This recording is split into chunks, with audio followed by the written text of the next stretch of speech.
listening to the Money Monopolizers podcast, helping you take control of your financial destiny. It's about time that we invest more in our financial literacy and work towards building generational wealth. If you think you're ready to do the same, then you've come to the right place. Alex, Marlon, y'all ready? Let's get this bread. What's good, everybody? It's Alex Cooper here. What's good, everybody? It's Alex Cooper here, and we are back with episode 133 of the Money Monopolizers podcast. And I'm here with my co-host, Marlon Walls. Marlon, you got enough Vaseline? You good? Bro, we trying to get it right before the episode. He be like, "I always starting." I ain't get my question, bro. Come on. Oh, wait, which question? How you doing today? I did. No, you said you got enough Vaseline. Oh, That was the question. Yeah, that's the same thing. That's what I meant. How you doing? Yeah, I'm doing excellent. No, man, I'm doing really good, man. There's so much to cover because I think how long has it been since we recorded an episode? It's been a solid minute. So we actually been a little bit rusty today. So that's why, y'all getting the raw today. So I'm very excited because a lot happens when we take a lot of time off. So we've been pushing out a couple of the episodes that we recorded previously. That way we can catch back up to present day. And now a lot of things that we'll be talking about is going to be more fresh topics, and especially like current events. So I'm excited for that aspect of it. But no, everything is going really, really well. So of course we'll get into it. But how about yourself? Your energy, you kind of just switched. He's looking a little sluggish right before we started recording. You gotta come correct, man. Come on. I was yawning. Stretching. Yeah, man. As soon as we record. That's it. How about yourself? I'm doing well.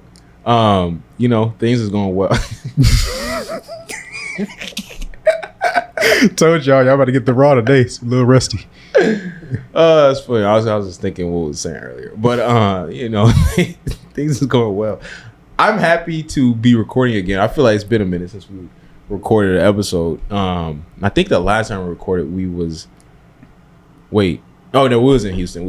Yeah, we was here. Yeah, it was in Houston. I don't remember what we talked about. I know exactly what we talked about. Because I want to recap on it too. Yeah. Last time we spoke, that's right after I went through a whole week of death, basically. I don't know if we want to start getting into everything, but I just recap on what happened last episode that we actually recorded was when my dad went out of town for a whole week and left me with 20 cars to to handle and manage with nobody in our business. So I'm keeping to my own word. At the very end of that episode, I said we were gonna have 2 employees, but by the time we record the next episode.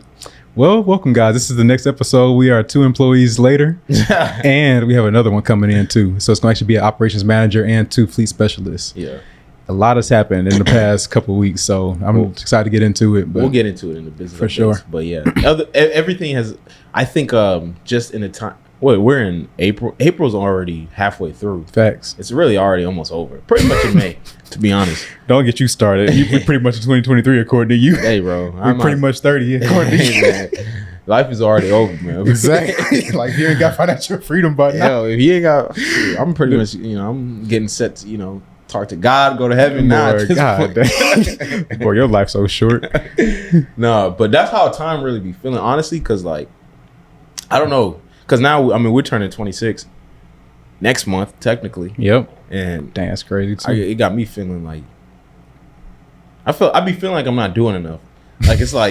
I'm feeling, because it's a point where, when you turn 20, okay, you feel young. 21, I still feel young. 22, still young. 23, still young. 24 is you kind of, but it's still 24. 25, that was when it was all right, bro. You kind of you ain't really young no more. Facts. And I know it's people listening this dude's tripping. But this is how it feels. The perception from somebody that's in that same age range, you can understand the perception. If somebody is looking as a little bit older, in the mid to late 30s, now they're going to see 25 as young. But now, if you look at somebody's between the ages of 21 to 29, that range, they're going to be yeah, bro, you need to be speeding things up. Just because of that perspective of how you're not at that stage where being young is a pass. And that's the thing because I know I had originally said I wanted to get financial freedom by 28, and I said that when I was 21. Correct. This was 2018, and it's kind of you just say 28. You don't really think of 20. Like you just like I'm gonna be old. You don't know what 28 Alex looks like or feels like. Yeah, but now turning 26 is like that's 2 years. Facts. So I know kind of it's more. I can kind of envision it more clearly now at this point because it's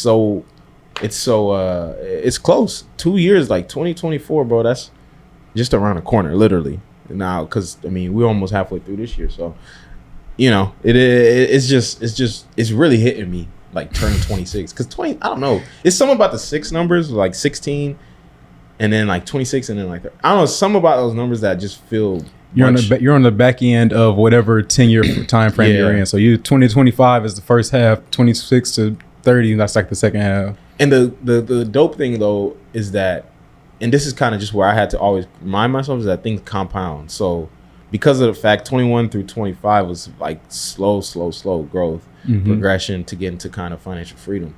But now 25 to like 30, that's going to be like compounding based off of all the stuff that you started 21 to 25, all the knowledge you gained, and now all the things you're implementing today based off of that. So now things is really going to like compound on top of each other, and that's kind of, just, I don't know, I'm excited for that, but at the same time, it's like, man, life is real.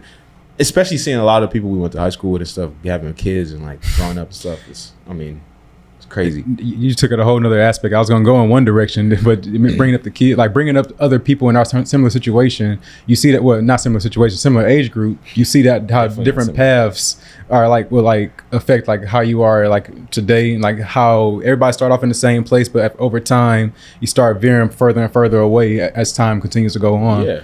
One person, I think about these two people. So like Mark Golden, we brought him on the podcast, and then his brother Myron.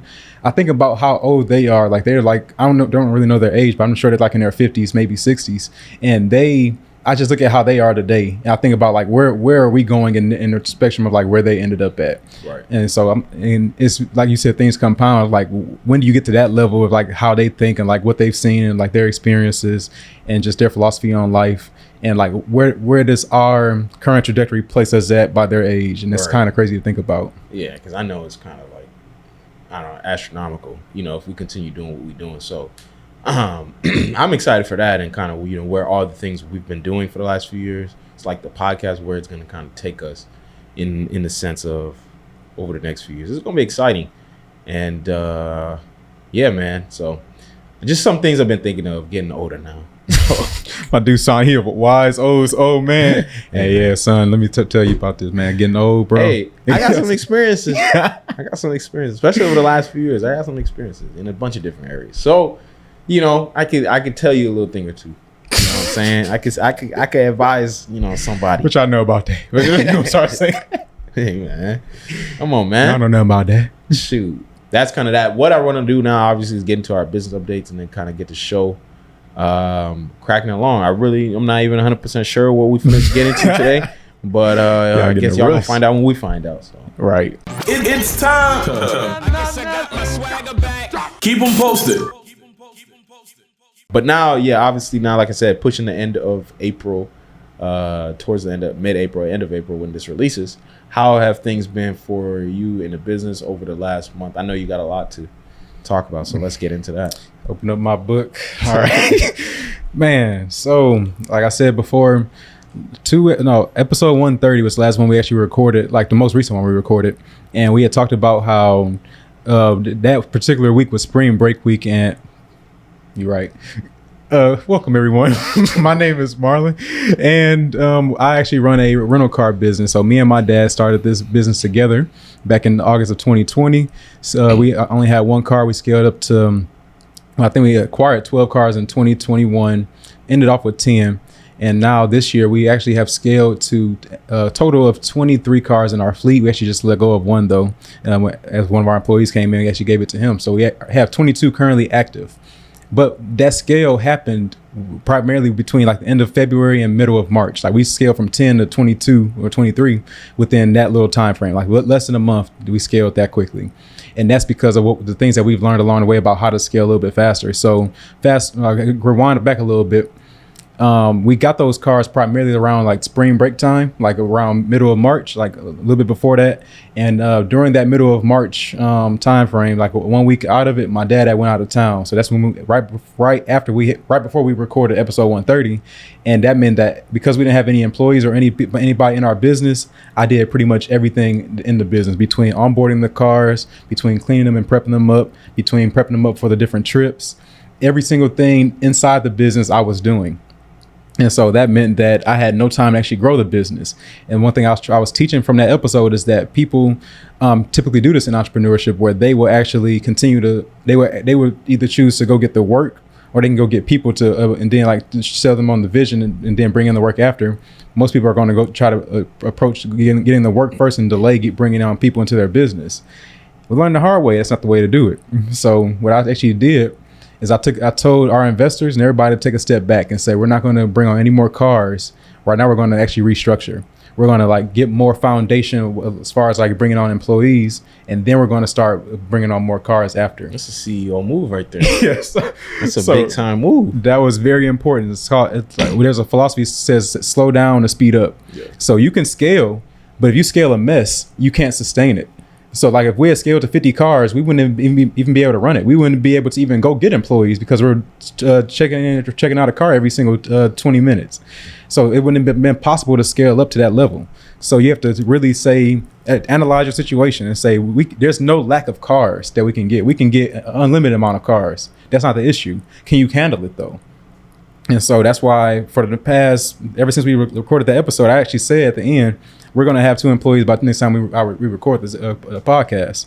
And lo and behold, we have 2, and we had actually an overwhelm of people that were like interested after we started going through the right processes of going to get people. Right.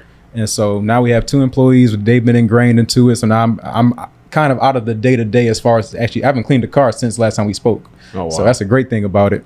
Now we're just in a training phase of like the way that Smiley. Like that sounds good. I like that. Yeah. So I don't do too much of the actual maintenance and cleaning and things like that. But now I am continuously training them up, and that has liberated my time quite a bit now. So now I'm focused on like the higher level growth tasks of the business and trying to figure out different ways of financing, figure out different ways of acquiring vehicles and things like that. So it's a blessing to be in this place right now. So I'm looking forward to what's to come. So over the last month, what would you say was the biggest thing, if you had to say one thing that you did in the business that moved? I don't even want to say moved. What was the biggest thing that you did in the business that was like pivotal to getting to the next level in the last month? I mean, the employees, I feel like was the number one thing, because that allows us to move the needle a lot more. Yeah. And so it's like 2 different routes I can go with it, because we talk to our partners and like we continue to like coach them up on like the best ways to acquire the cars, and now they're back in acquisition mode. So now they're continuing. So that's going to scale the business really without us with so much input as far as like just feedback on like different cars that they bring to us. At the same time, we have another guy that says he wants to bring another 20 or 30 cars to our fleet within the next month. Yeah. And so, like I said, there's no lack of cars. We can get the cars, 100 cars. That's really a small number. Right. When we think about like a big company like Enterprise or Hertz, like I'm thinking really on that level now, because I have more time to like devote towards that type of stuff. On it, yeah. So that's kind of where my entire mentality is shifting, is because I'm also researching how can we acquire cars even outside of joint ventures. And so that's just like a sneak peek into like the things that's to come for us. But that's really what's moving the needle now. It's like you're not going to see the fruits of it at the moment, but at the same time, in the near months, it's going to be like an avalanche. Right. And I firmly see it and believe that it's going to happen, just because of the fact that everything that we're doing right now is getting the right pieces in place in preparation for that. So even if we don't get to the new financing strategies, we at least will have the joint ventures that's already coming in. Because like I said, we have 2 different people that are trying to bring in tens of 20 to 30 cars at a time. Right. Right. And so that is to come now, and thankfully we have the people in place to actually take those on. Yeah. And those will probably expand to more people, just depending on how many cars we have. Yeah. And now we're looking to actually get to like multiple locations within Houston too. So we have the airport location, and then we're also going to try to get a downtown location too. Yeah. So, I think one thing you said that a lot of people should, I think, rewind and listen to is the fact that generally in most businesses, I think most people come in with the mentality of, I need to focus on the things that are going to bring in the money, right? So in your case, the cars, right? Mm-hmm. But generally, in most businesses, there's never a lack of clientele. There's never a lack of customers. It's never a lack of customers. Because the thing is, that's the reason the business exists is because there's not a lack of customers, right? The reason that industry exists because there's not a lack of customers, right? The reason I can go into Walmart and go into the bread aisle and see 15 different companies competing to sell their bread in the same aisle, in the same shelves, because there's not a lack of customers. And they understand that there's plenty of people out there that are going to want what I have to offer. And that's not necessarily like the thing that's going to lack. The thing that might be lacking, the thing that's going to be the bottleneck, or the thing that's going to be hard to actually attain in the business is generally going to be putting the systems in place to be able to manage those customers. So in your case, it was the employees, right? Yep. In my business, was part of it. Yeah, in my business is the same way. It's the contractors that we go out to, that go out to people's homes to clean these homes, because it's not necessarily that we lack any customers. There's plenty of customers. There's plenty of people. Phones can ring off the dial. Like, all I gotta do is spend more money, and more people will call. Right? It's literally just ads, marketing, and that's generally how a lot of business is.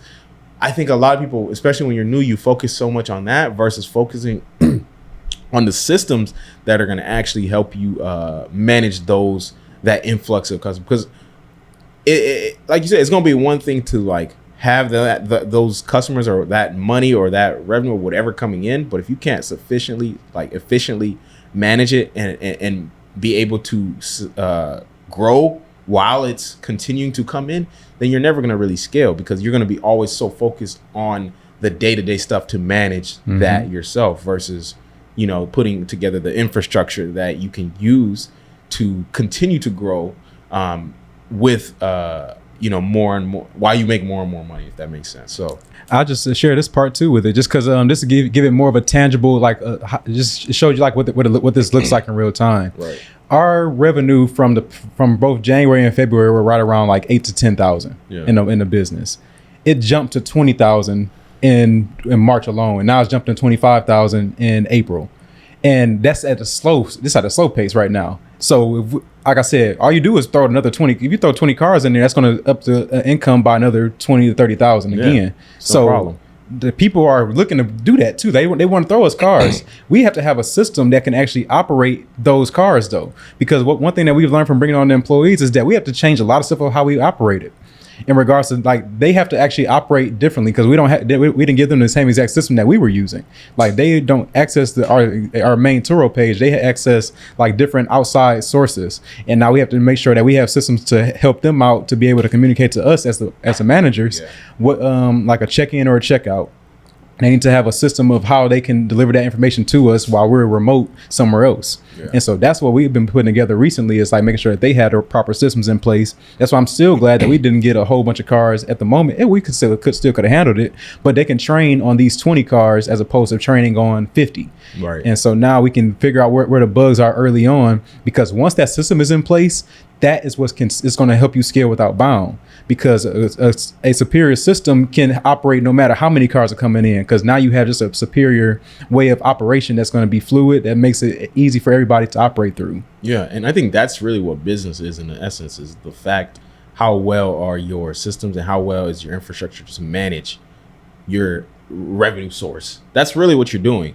You're creating a system to manage a revenue source. Yeah. Right. And so regardless of what business it is, McDonald's has a system to manage a revenue source, which is people ordering food. Right. There's a system for that, from the cashiers to the way things are cleaned to the way things are made. There's a system for that. And so in business, that's really your main objective, is to develop and to continue to improve that system to the point where it becomes a well-oiled machine. Because again, there's never a lack of people out there. If I'm selling burgers, I know there's plenty of people that want burgers. People need to eat. Like, I know people like burgers. Like, I know that. It's just about me having a system to manage that well. Because now if I'm selling these burgers and people are coming in and I can't efficiently deliver the same burger, or I can't convey from the register to the kitchen what burger someone ordered, we're not going to be able to continue to sustain that growth, because people are going to be like, bro, I didn't order this. Right? So there's plenty of people coming in, but you can't manage you can't manage that revenue source. That's really what business is at the end of the day. I think people focus so much on the money itself. And in the beginning in business, dude, the money is never like, stop focusing so much on the money in business. Like I feel like I say this all the time because it's legitimately true. And this, I've seen this in many different things in life. It's like, stop focusing so much on the thing that you think is the main focus. It's not the money. Focus on having a good system in place. Focus on being able to efficiently deliver something to someone else. Like that's what your main focus needs to be every single day. Like all my effort, but majority of my effort needs to be going into developing, systems to be able to manage that. So if I'm going to do that, I know I need to have some sort of system in place to manage that so I can focus on this. I hope y'all know this podcast is like therapeutic because some things I don't even think about in a certain way until we talk about it on the podcast, because now thinking about, just go back to, I know I mentioned this before, cash flow quadrant. Yeah. What is the definition of the business owner? They have a system that is working for them, either whether it's people, whether it's softwares, whether it's processes. That is what's working for them. That's the difference between a business and a self-employed. Self-employed, of course, they own the job where they are the system. They are doing all the operation. Versus you are the business owner. They don't say that they have a whole bunch more money coming in. They have a system that's bringing the money in because they spent all their time building out the system, because they understand that the money is going to come if you have the system that can handle it. Yeah. And what the important thing about the system is that it has to be something that can produce a repeatable result, and repeatable and consistent at that. Because just like you said with McDonald's, one joke you always say was like, the ice cream machine gonna be broken down. You may get some mayonnaise on your sandwich when you order no mayonnaise. Like you gonna get that. You almost expect that. But the real part is that like it's going to be consistent though. Right. So whatever business you go to, if they can give you a repeatable, consistent product, you're more likely going to go back. And I think about us in regards to like our the system that we have for delivering customer service. We've had over 400 trips now. Only 4 people out of 400 trips have rated us less than 5 stars, and that's been 4 stars. Nobody has rated us 3 stars or less. So the system is there, and it's point blank period. That is a great system for customer service. Yeah. Now we have that built down. Now we need to make sure that we can continue to scale that and say that we can have the same operation without me or my dad doing it. Yes. And so that's where you start building out way beyond you, and because the model works. You have to put that model into somebody else to be able to do it too. Yeah.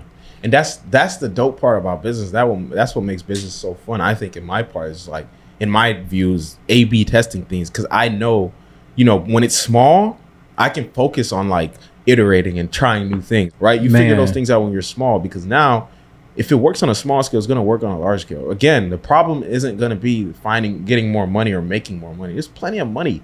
There's plenty of customers. There's plenty of people that want to give you money. Literally, it's so crazy because like it's funny because I had called.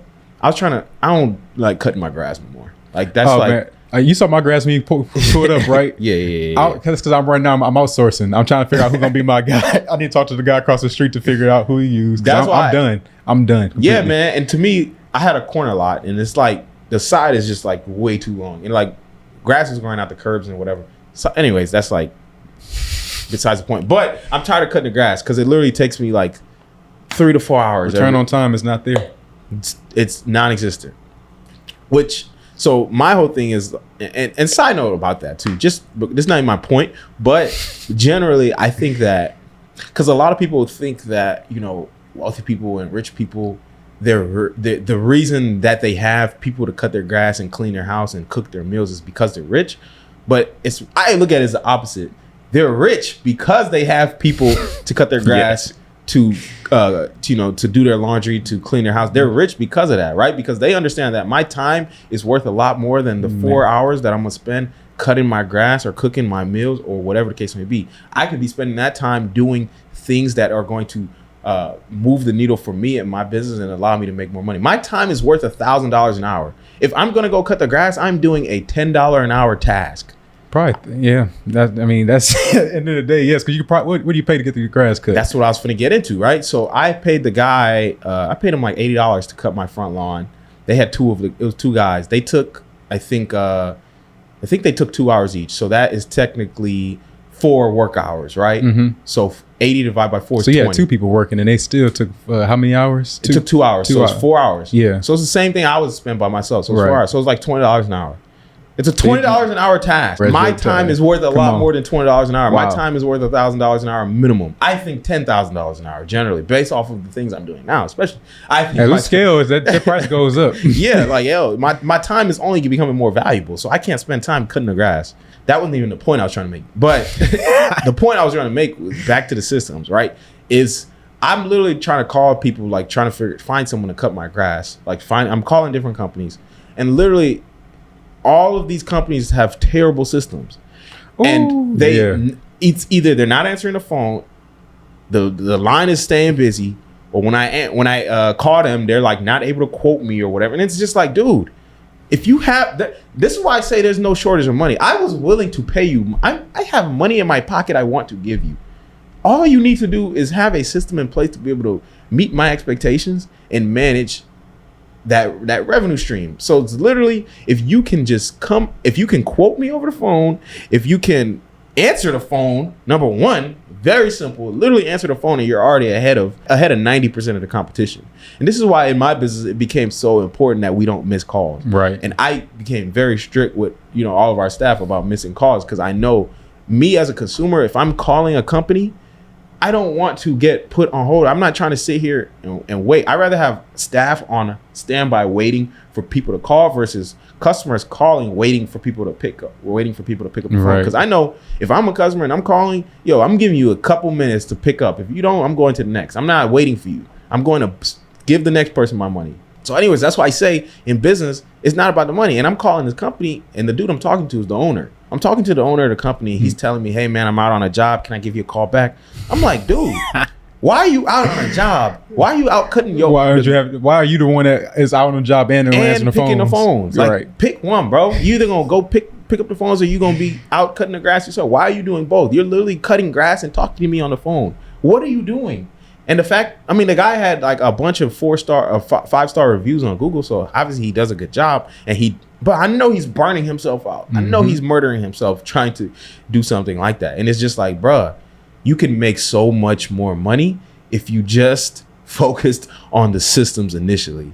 Put a system in place for handling people that want to give you money. That's all business is. Put a system in place for handling people that want to give you money. Man, talking to all the self-employed people out there, all the solo entrepreneurs, solopreneurs, you are your own ceiling at the end of the day, whether it's your time or your physical capacity. If you are not if you're not outsourcing anything in your business, you are your own ceiling, because of the fact that it's like you said, the perfect example, the dude is out cutting grass, and now he's getting a phone call. He can't take the phone call, and you understand your customers, they are looking for expedited experience. I think about all of our reviews, and most people are saying, bro, they respond so quickly. Yes, people are looking for that. Yes, when people need a service, they want it now. It's rarely that they be like, oh yeah, I'll wait another hour or two. They don't care anymore. They're only coming up when they actually need it at that moment. So if you can meet that demand, then you can you're gonna earn like a whole. That's why we got so many 5-star reviews. Like, they're gonna be raving about you because they know that you can deliver. Can you deliver at a high level consistently and fast? That separates you from a whole bunch of other people. Cause like you said, 90% of people can't deliver at that level because they're too worried about trying to make the money right at this moment. Yep. If you spend all that same time trying to make money building out the system instead, you'll be able to take on all the extra demand. Another example, this was perfect example actually. My auntie, she was talking about, because her and my mom both do like the paparazzi business where they do jewelry sales. She said at one point in time they were doing like a challenge where they were doing like a 30-day challenge where they would go live every single day. She said the money was coming in, but guess what was also going up? Her workload. Yeah. And she said I scaled back and I didn't do it anymore. I didn't do those lives anymore because I saw that every time I made more money, I would have more work to do. Like I said, you are your own ceiling. That means that's between doing 30 lives a day and what you do right now, at some point you hit a ceiling and you weren't comfortable going past that ceiling because you either ran out of time or ran out of physical capacity. And you can't live up to that demand. That's what most solo entrepreneurs are going through. That is that they can't scale their income indefinitely because they are the system. If you don't have a system for other people to run, you are never going to be able to achieve financial freedom, let alone just because you're going to always be the one working. And because you can't obtain an infinite amount of income to pay for a certain level of lifestyle because you just don't have that much time in your day. You don't have that much energy. You're going to burn yourself out doing that. Yep. I think I would say that most people are not good at business. Like just naturally, like most people are not good at running a business, and it's not their fault. It's just most people approach it from an employee mindset because that's just how we've been ingrained.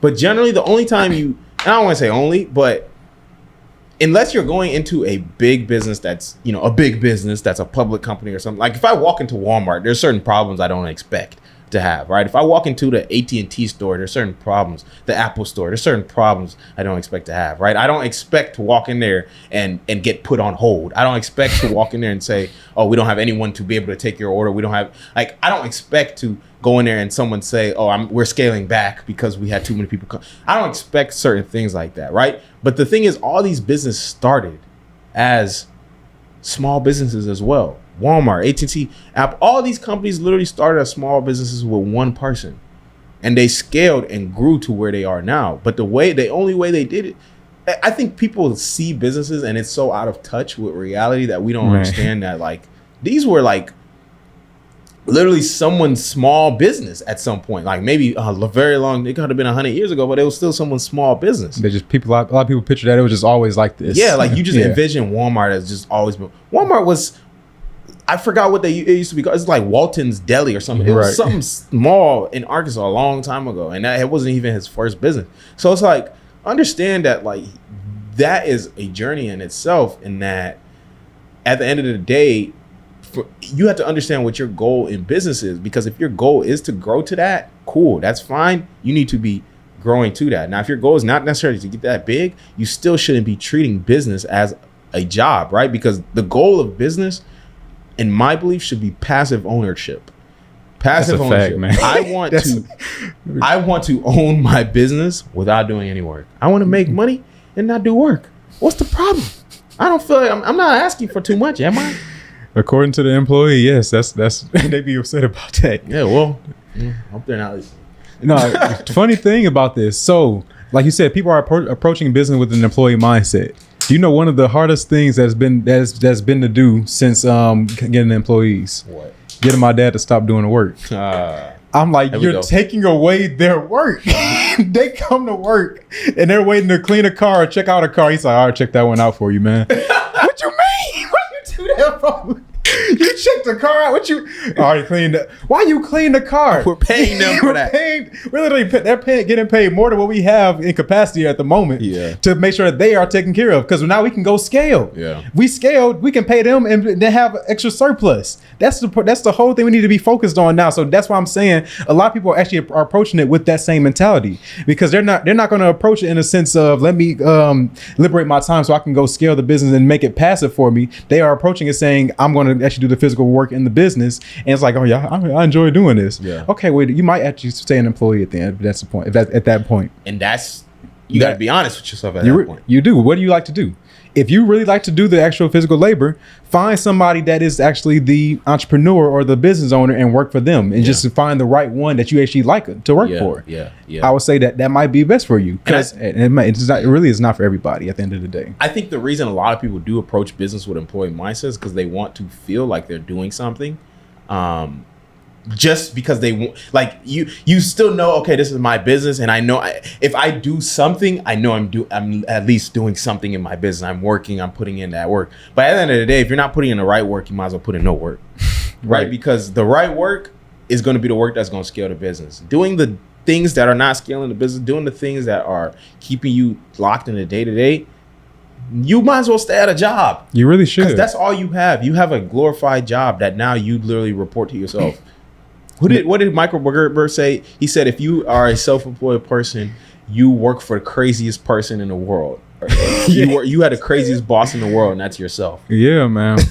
The sad thing about it is that you might actually gain more benefit from working for somebody else. Like you at least would be able to like get on like government benefits or something. You would have extra benefits for working for somebody else as opposed to being the solopreneur in your business until you actually run out of gas. Right. Because at the end of that life cycle, all you're going to have is whatever came out the business at that moment. But you weren't like putting away like even a 401k. You probably didn't even have that. You could have something extra saved up because you got to think about this long term. People are approaching entrepreneurship in the solopreneur mentality, and it's going to only last as long as you take it. Yep. And once it stops, then what? That's the whole thing. Like once you stop, once you finally get run out of gas, once you finally get tired. I was having 2 conversations with my family about this. Like I had my uncle, had my auntie, actually I had my mom too, telling them all about this. Once you finally run out of gas, what will become of this business? It's going to be like, well, that was fun. Like, because it's not going to pay you no more. Yeah. So what are you doing to make sure that it can pay you even when you are not working? That's why it's so important to be able to run it without you working, getting paid passively, because at some point you're not going to have the same energy that you have today. And if you run out of energy and is a business going to stop, the business should not suffer because you're not working in it. Yeah. Because that's unfair, I think, to if you have any employees and also to yourself, right? Because very much. I think, like I said, the goal of business is passive ownership for me. I don't know what y'all are doing, but my goal is passive ownership. I don't want to work in my business. And I know because of that, my employees will be taken care of. I know because of that, my future self will be taken care of. I know because of that, families, whatever, will be all taken care of because the business, no matter how I feel, it's not going to go up and down based off of my feeling about the business. Until I decide that, hey, I no longer even want to own this business passively, which at that point, like I had to literally not care about it. Mm-hmm. For me to just say, I don't even want the passive income. Or I just could be deciding to sell it because now I want to take the money and put it into something else, right? But the thing is, at least I have that option. You're not selling your job. You're not selling your glorified side hustle business. Good luck selling it, right? Who's buying that? You might as well go, that's like when they say, passing down a business or passing down something to your kids don't even want that. They don't. Why you passing? It's like you might as well have pass down your job to from your employer. It's because now you have to look at the false sense of reality of quote unquote ownership. I'm not going to take pride in owning this job of having to do all the physical labor and do every single laborious task in the business. That is not something that people desire to do. And like, I'm not even going to feel pride in passing that down. Like you're glorifying the work too much, and that you're not glorifying we're getting into business. Like you think about that. Why did you get into business? Just so you can say you own something, or for freedom? Yeah. Because for us, it's freedom. Like we're getting into business for the sake of being able to go live a lifestyle that we want to live. So I'm not going to glorify doing all of the physical labor because I won't be able to do the stuff I want to do. Yeah. I should not have to be in the business every day. Like you should not be able to, you should be able to take a 2-week, month break and still come back with your business running. If you don't have that luxury, that means that you haven't built your business to have systems that's running it for you without you present. Yep. And that means that you are going to be a slave to the business. That's why he said that you're working for the craziest person in the world, which is yourself. Because like you got to be able to remove yourself from the business and still be able to operate. Going back to the systems part all over again. And that's what it is at the end of the day. Like, even when I remember when I went to Spain last year, that was before I even had an employee, actually, now that I remember. Mm-hmm. And I remember when I was over there, I wasn't like we was get calls and stuff was coming in, but I wasn't really handling it. And the business kind of took a dip because of that. And I thought about that recently and I was like, how dumb was that of me? Why didn't I have an employee at that time?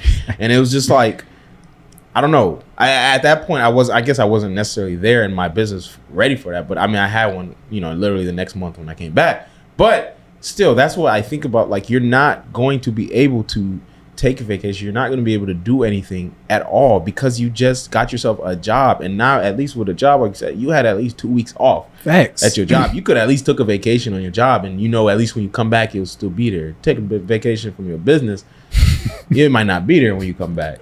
So and I don't know how that looks for y'all, but for me that's not how I want my stuff to go down. And that's why I told people from the beginning that build the systems from day one and stop focusing on the money, man. I feel like I think we talked about that last time. We definitely hit on it. Got to keep on reiterating it because I think that is literally the the deal, like that's like the pivotal moment for a lot of solo entrepreneurs to people that's going to be successful business entrepreneurs. It's like you have to be able to stop doing all the manual labor at the end of the day. Like you have to really see it in the bigger picture and understand how you doing the physical labor is actually a detriment to your potential freedom in the future. Yeah. Like you would never be able to obtain that. And like he said, you might as well be at a job where you at least get a guaranteed 2 weeks off.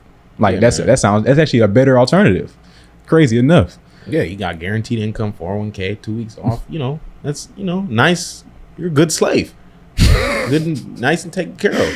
So, but yeah, man, look, we're not gonna keep having these conversations. At some point, we're gonna graduate from this, concept of working in your own business. I know a lot of people are still here, but at some point, we will graduate from this conversation, and we'll be talking about other things. And so, I really want people that are listening now to really understand that, because you really need to know that, the reason we say this so much is because we see it from experience. Like I see, especially now, having a business and being a business owner and operating my business the right way, I can quickly see people that don't know how to operate a business, that don't know anything about business, that don't even need to be in business. There's people that don't need to be in business. It's just so clearly evident now, because you're doing customers a disservice and you're doing yourself a disservice being in your own business. And I want to hit on one more thing. So this is a little bit separate, but I thought about this a lot over the past couple of weeks. If you are still a 9-to-5 employee, I really want you to take notes about how somebody else runs their business. How is your employee running their business? No, how's your employer running their business? Especially, I'll even say, even credit more like the companies like a Starbucks or like a Chick-fil-A. You should be taking notes like heavily. Those low level jobs, definitely. Yeah, they like have collar. such a where anybody can come in and run a system. Yeah. Take heavy notes about how are they doing everything that they're doing. Ooh, that's a bar. Even down to them giving their employees a certain number of uniforms. What they are giving you the SOP literally. Yeah, that is that's like a cheat code for you to be able to take that into your business and run with it. And that's one thing I started thinking about more because my sister started working for Olive Garden. Yeah. I'm asking her questions. I'm like, what are you learning while you're in there? Like, how are they teaching you certain things? Because that's not going to help you when it comes to bringing on your own team. Right. Like everything that they're teaching you, replicate that and now put you in the owner's seat and now bring in employees that way. Right. That's a good way for you to learn how to start delegating tasks and see how a big business runs their business successfully. Yes, I would say that's a great point. Look at how any business that can bring in there's a very low barrier to entry to get a job there, right? Any business that has a low barrier to entry to get a job, a big business, not just, Joe Schmo's shop on the street. It's like a big business that has been doing this for many, many years, a public company, whatever. If someone can go in there and get a job as a waiter or like a waitress or a cashier or something, take notes about how they actually are doing that.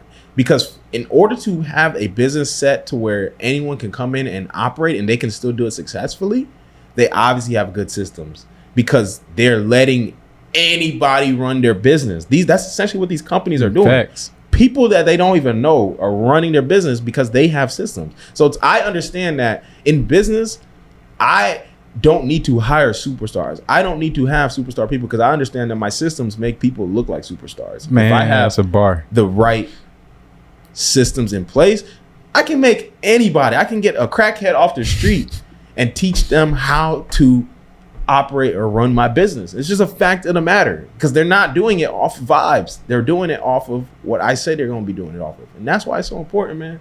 And that's to go against anybody who says nobody gonna treat my business or run it the way I am, because that is your excuse for never going and expanding. Like that is your excuse to stay your own ceiling. And so lose that mentality and understand that if a big business such as like a HEB, a Walmart, a Chick-fil-A, even McDonald's, if they can say that somebody can run their business as if it was them running it, you can do the same thing. You need to remove that excuse from as far as like your mentality is to thinking that that's really your own limiter. You're limiting yourself as far as how much you can achieve based on that particular thought process.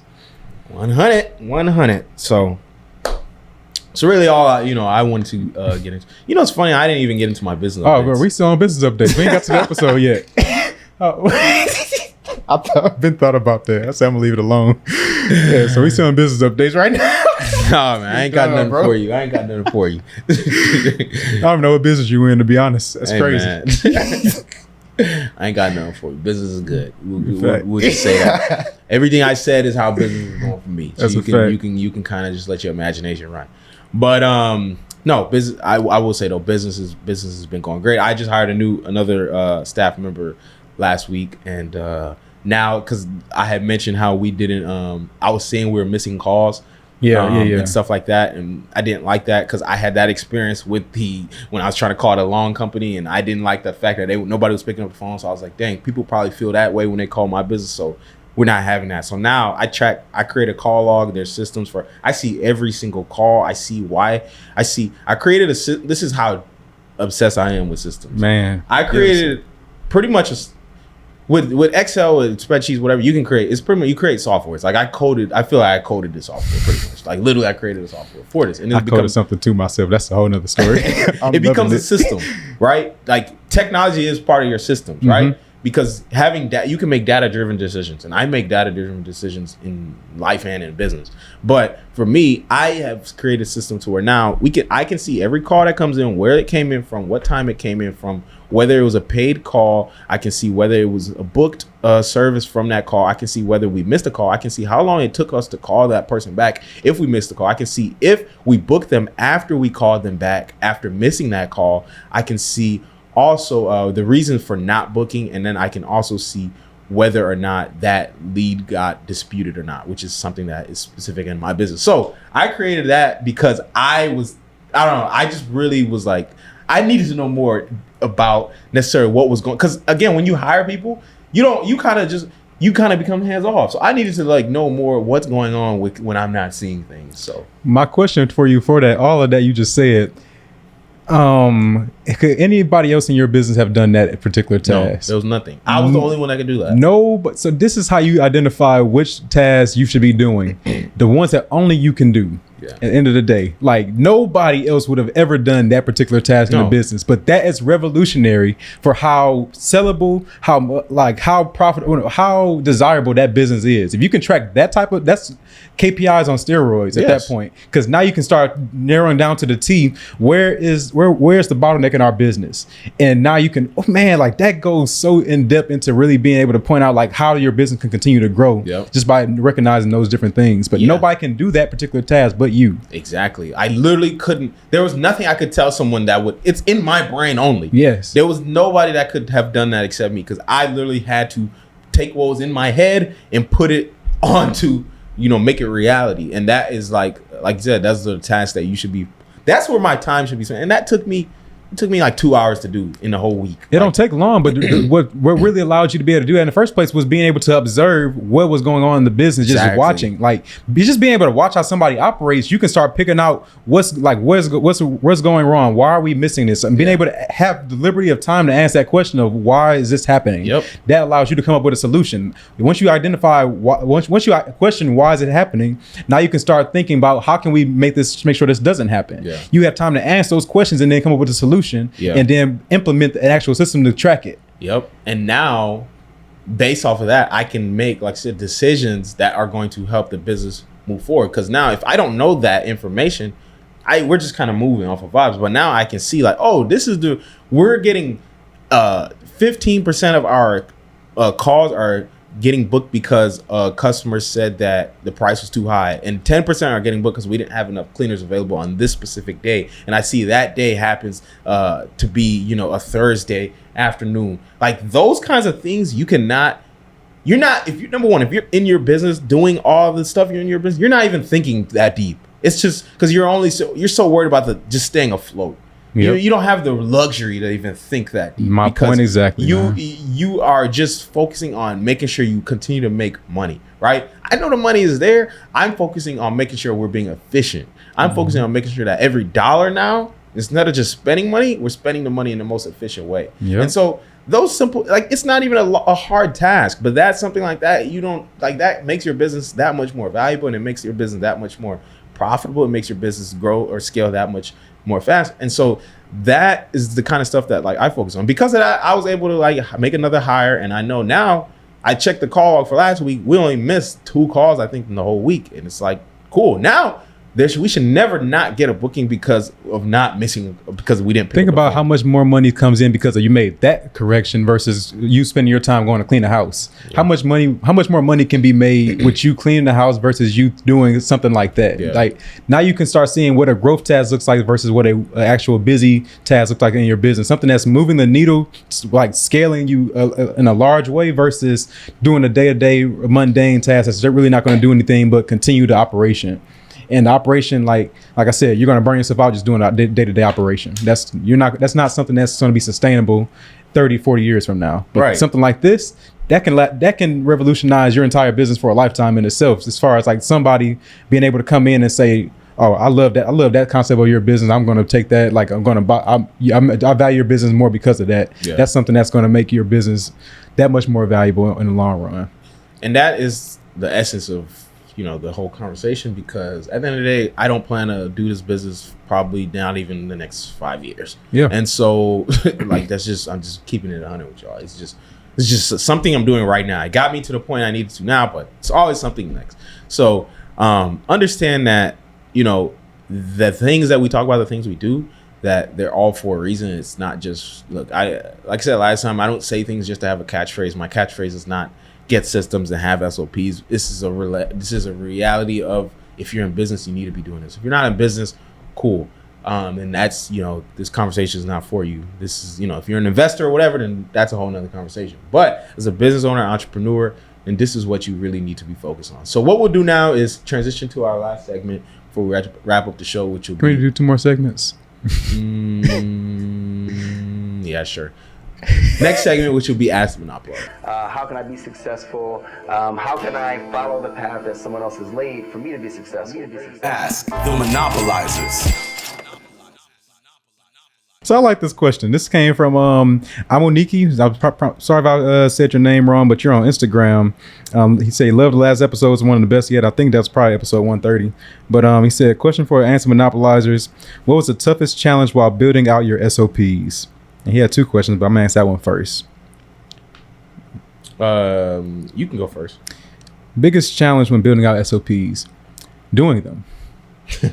It's point blank period. Just doing them. A lot of people actually don't do them because of the daunting task of actually doing them. Like that is point blank period. Like I've been telling my mom for years, just start writing stuff down, because everybody's looking for the perfect way of how to write it down. I want to give y'all a tangible way that I've been doing it. That way that hopefully that can dispel some of the fears or of getting started. Right. So you go there's different apps. There's ClickUp, there's Asana, there's Trello. You can actually document SOP. You can document it there. There's no set way of doing it. People do it in Notion. People do it on what's it called? Like Google Docs. You can do it. You can write an SOP anywhere, but literally it's nothing more than titling a certain task. Let's say in the business that I'm running, in the rental car business, the title of a certain task could be something like how the operation of checking in a car. Checking in a car means that you have a certain amount of things you need to get done, such as inspecting the car before the trip, to certain parts of the car that you are inspecting. What are you looking for? Then talking about like how do you what pictures do you take? How many do you take? Why do you take them? All of those things, you're just literally writing it down like one step after another, or just having references that you can point to, like examples.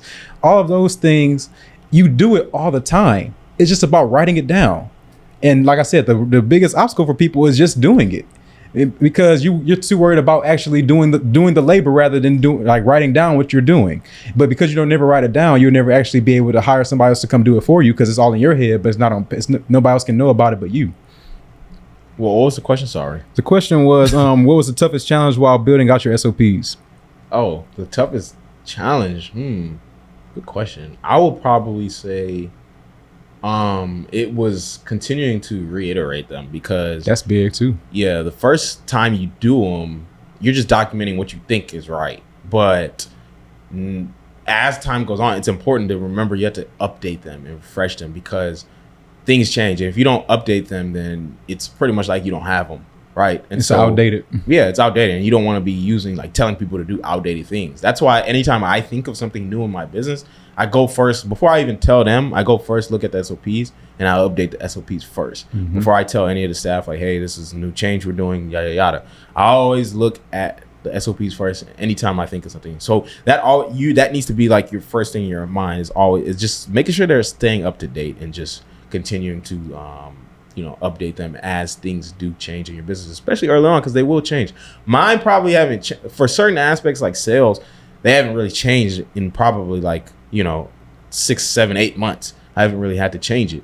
But other things like daily operations and now management operations are things that I'm increasing their workload on, as far as they're hiring now and stuff like that. Those things get updated constantly based off of new things that I find out. Because remember, at the end of the day, you might do things a certain way, but understand other people, you have to present it in a certain way that they will be able to, number one, understand it and also perform. I don't know, it's weird because you just got to really know people. Yeah. And you got to cater things to people. Because I might know something intuitively or something, but you just can't assume people will know things. You just had to literally treat it as if dude, this is a complete nobody that doesn't know anything, and they need to know how to do this. I just want to give one more practical example. So the check-in and check-out, that's literally something that happened in our business. So I told our first employee about how to do a check-in or a check-in and check-out, and we created a form that he can fill out to say, is this a check-in or a check-out?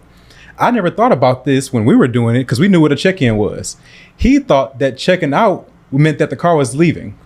So think about when you go to a hotel. When you check in, you're checking into the hotel, you're going to stay there. When you check out, means you're leaving. Yeah. So it's the same thing with the cars. He thought a checkout means that the car is going out, and then a check-in means the car is coming back in. So it's inverse, but he's thinking from his perspective. Yeah. So I had to change up the entire verbiage, and then to be able to cater towards and understand that that's probably what other people may think too. So now I change it to starting and ending. It's much easier to understand that a car is starting a trip and ending a trip versus checking in and checking out. But so that's the reiterating piece, continuously reiterating, or what's it called, revitalizing or whatever the word was, as far as your SOPs themselves, just changing them up along the way, and understanding that when people come into your business, you're going to be changing them a lot more, because now you're introducing new people that see things in a different way. Your best testers are other people, just anybody that's going to test your systems. They'll let you know how good they are and not how foolproof they are, because somebody can really spot out things way before you will. Right. So that's a good question. But so I'll leave it at that. If you have any questions, hit us in the DMs, and we'll be sure to. I know we got a few other questions, but we can't answer them all. Limited time here. For sure. So if you do have questions, hit us on IG Money Monopolizers, and we'll be sure to try to get just say it. Hashtag Ask the Monopolizers. Yeah, we'll get you in one of these episodes. So we gave you the game. You can take it or leave it. Take it or leave it. If you really want to get into business and grow a business, just please understand that your time is worth a lot more than you actually think. Understand that if you are someone that is new to entrepreneurship, you've probably been conditioned to look at entrepreneurship in a certain way of that you're supposed to work so much and you're supposed to be in your business so much. But just know that, like many things, you're presented a wrong way of viewing it. People would glorify the wrong hustle in entrepreneurship, in my opinion. Just know that it doesn't have to be like that. It's not supposed to be like that. Business is supposed to be passive ownership, in my opinion, because I know that Sam Walton, I know that Phil Knight, I know that Steve Jobs, rest in peace, his estate, they're not working in those businesses. They have passive ownership. They make money without doing anything. And they were able to do that because they grew beyond themselves. So please just understand that if you're getting into business. Yep. And then my take it or leave it is to get out of your own way. So I'm actually going to talk to myself from last year. Instead of complaining about not bringing in enough income or not being able to make enough money because you don't have enough leads coming in, spend all that time that you're whining building up the system early on, making sure you have everything documented about how you do everything, because it's way easier to do this when you have a little bit of business versus when you have too much business and not enough time. You have all this time, whether you know it or not. You have a time right now to document every single thing that you do in your business, and that way you can actually even while you don't have all the extra income coming in, bring on the people when you have the systems. Now spend all of your extra time after you've trained them up. Spend your time now bring in more money, so that way you can pay for them. That is the ultimate takeaway that I have, and that we are living that to the T right now. So that is everything that I have to say. That's my take it or leave it. And there y'all have it. There y'all have it. So that is it for this episode of the Money Monopolizers podcast. New episodes will be released every Thursday and will be available on Apple Podcasts, Spotify, and YouTube. Just search. Oh, yeah. I just thought about it, too. We hit the 300 reviews. Dang, I wish I said this earlier. But we hit 300 reviews on April 14th. And I just want to say shout out to y'all for that. Because that was big. I definitely wanted to hit that by our 3rd anniversary, which is in 2 weeks now, actually. Yep, it was getting close. Yeah, y'all was really cutting it close. I ain't gonna lie. I was getting a little stressed. It was at $2.99 for a little a week. About a week of itself, it just got $2.99. I was like, somebody's trolling us. They gotta be trolling us. So shout out to y'all for getting that. Facts. Please continue to leave reviews on the show. We appreciate that. The goal is now to get to 500. Yep. So move the goal post on y'all. You thought it was over? It ain't over. So yeah, we appreciate y'all for that. If I remember, I'm gonna put this in the front of the episode. But yeah, we appreciate y'all. Please continue to leave reviews. That that is definitely helping us, and it's helping us to stay motivated to continue to push forward and do more episodes week in and week out, because this is a lot of work to do this. We came in with no topic. I'm just saying that too. We usually have one. So hope y'all enjoyed it. Yeah, this was off the dome. We ain't even going front. So but yeah. That is it for this episode of the Money Monopolizers podcast. New episodes will be released every Thursday and will be available on Apple Podcasts, Spotify, and YouTube. Just search Money Monopolizers wherever you listen to podcasts. We hope you enjoyed this episode. If you did, we'd appreciate if you left us a 5-star review on Apple Podcasts. You can also find out more info about us on IG at Money Monopolizers. We post informative content on there that keep you engaged, so be sure to check that out and share those posts. But until then, we're out of here. You've been listening to the Money Monopolizers podcast, helping you take control of your financial destiny. To learn more about how you can be in control of your money, visit moneymonopolizers.com. We'll catch you next time when Alex and Marlon share more personal finance and wealth creation tips with you. Now it's time to take action.